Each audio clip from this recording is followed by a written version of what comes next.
India கூட்டணி கட்சிகளிடையே ஒற்றுமை இல்லை. புதுச்சேரியில் நடைபெற்ற பரப்புரையில் பாஜக மாநில முன்னாள் தலைவர் அண்ணாமலை விமர்சனம். தஞ்சையில் திமுக தலைவர் ஸ்டாலின் பரப்புரை வாகனத்தில் தேர்தல் பறக்கும் படை சோதனை. திருவாரூர் பரப்புரை கூட்டத்திற்கு கார் சென்றபோது சோதனை நடத்தியது.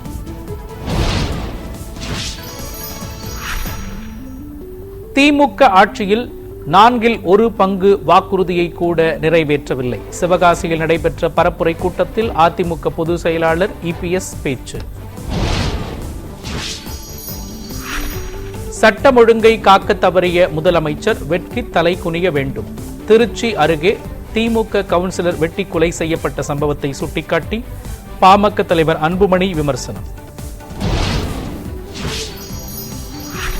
நெல்லையில் அதிமுக போட்டியிட விரும்பியதால் தான் தொகுதி மாறி போட்டி. தமிழக பாஜக தலைவர் நயினார் நாகேந்திரன் விளக்கம். தமிழ்நாட்டில் பாஜக வேட்பாளர் பட்டியலை இன்று வெளியிடுகிறார் மேலிட தேர்தல் பொறுப்பாளர் பியூஷ் கோயல். சென்னையில் தேர்தல் அறிக்கையையும் வெளியிடுகிறார். சென்னை பெரம்பூர் கொளத்தூரில் விஜய் பரப்புரையின் போது நடந்தது என்ன? தாவேக சார்பில் புகார் அளிக்கப்பட்ட நிலையில் சென்னை மாவட்ட தேர்தல் அதிகாரியிடம் விளக்கம் கேட்ட தமிழ்நாடு தலைமை தேர்தல் அதிகாரி. திரையில் பார்த்த நடிகர் தெருவுக்கு வந்திருக்கிறார் என்பதற்காக மக்கள் கூடுகிறார்கள். விஜயின் பரப்புரைக்கு மக்கள் கூடுவது குறித்து மார்க்சிஸ்ட் கம்யூனிஸ்ட் கட்சியின் மாநில செயலாளர் சண்முகம் கருத்து. உழைக்கும் மக்களின் உரிமைகளுக்காக போராட தயங்க மாட்டோம். இந்திய கம்யூனிஸ்ட் கட்சியின் தேர்தல் அறிக்கையை வெளியிட்ட மாநில செயலாளர் வீரபாண்டியன். மதுரை திருமங்கலம் தொகுதி அதிமுக வேட்பாளர் ஆர்பி உதயகுமார் வாகனத்தில் தேர்தல் பறக்கும் படை சோதனை. பணம் உள்ளிட்ட பரிசு பொருட்கள் எதுவும் பறிமுதல் செய்யப்படவில்லை. சுங்கச்சாவடிகளுக்கான வருடாந்திர கட்டணம் நாளை முதல் உயர்கிறது. 3000 ரூபாயாக இருந்த கட்டணம் 75 ரூபாய் மேலும் அதிகரிப்பு.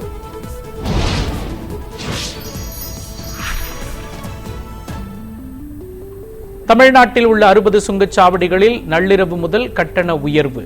5 ரூபாய் முதல் 100 ரூபாய் வரை உயரும் என தகவல். எல்லை தாண்டி மீன் பிடித்ததாக கூறி கைது செய்யப்பட்ட ராமேஸ்வரம் மீனவர்கள் 12 பேரின் காவல் நீட்டிப்பு. இலங்கை நீதிமன்ற நீதிபதி உத்தரவு.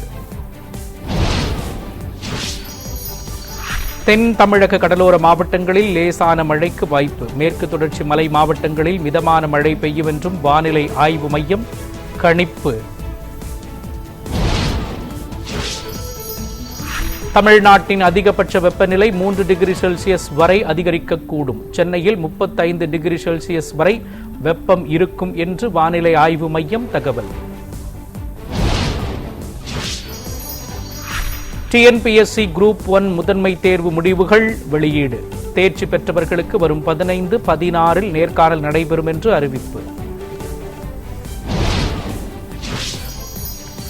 தங்கம் விலை சவரனுக்கு 800 ரூபாய் குறைவு. 1 சவரன் 1,09,360 ரூபாய்க்கு விற்பனை.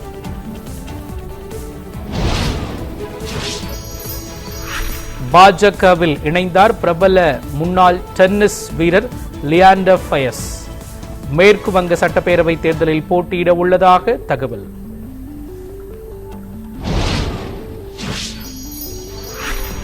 நாட்டில் எரிபொருள் விநியோகம் சீராக உள்ளது. மத்திய அரசு மீண்டும் திட்டவட்டம்.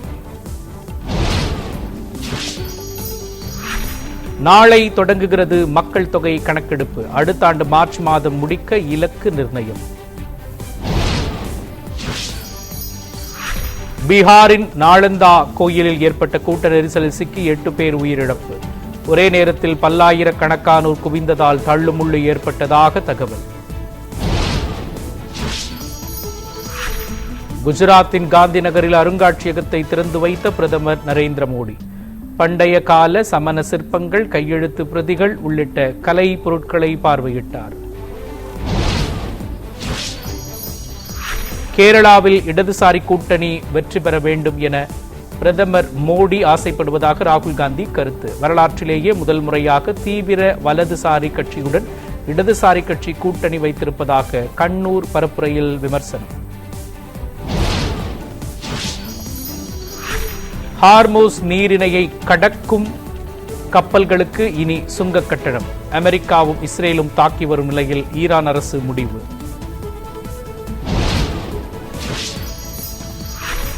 இஸ்ரேல் மீது தொடர்ந்து தாக்குதல் நடத்தி வரும் ஈரான். காசாவில் உள்ள எண்ணெய் சுத்திகரிப்பு நிலையம் மீது அதிரடி தாக்குதல்.